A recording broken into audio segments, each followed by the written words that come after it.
Early one spring day, Sally Sue and her mommy planted a small vegetable garden. Sally Sue planted all her favorite vegetables.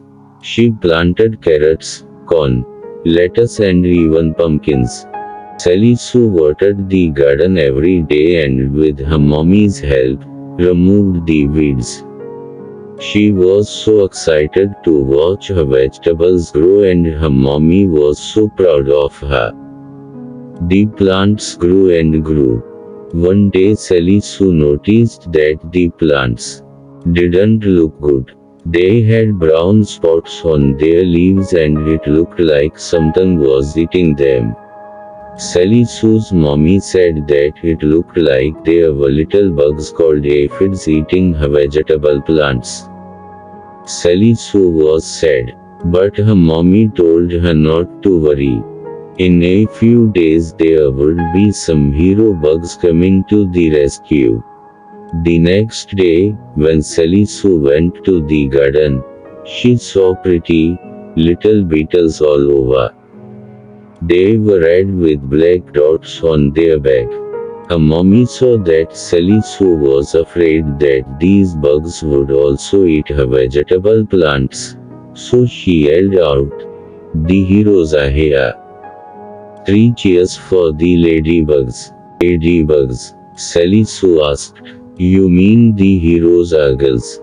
Then she asked, "Where are the boy bugs?" Her mommy then explained that there were both girl and boy beetles and that they were just called ladybugs. "Then why are they called ladybugs?" Sally Sue asked. Mommy then explained that when she was little, her grandfather had told her that since they were pretty, and all little ladies are pretty, just like you, Sally Sue, they became known as ladybugs. "Oh," said Sally Sue. "That's it. I was also told that many years ago, in the Middle Ages, the farmers' crops were being eaten by aphids and they prayed to Mother Nature for help. In the next few days, these beetles came and ate the aphids, saving their crops. In respect for their prayers being answered by Mother Nature, they named them Beetle of the Lady. In time they became known as lady beetles and later just ladybugs. It doesn't really matter," said Sally Sue.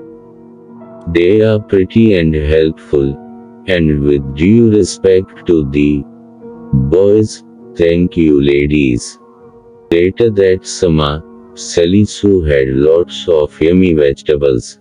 And in early fall, the biggest pumpkins she ever saw.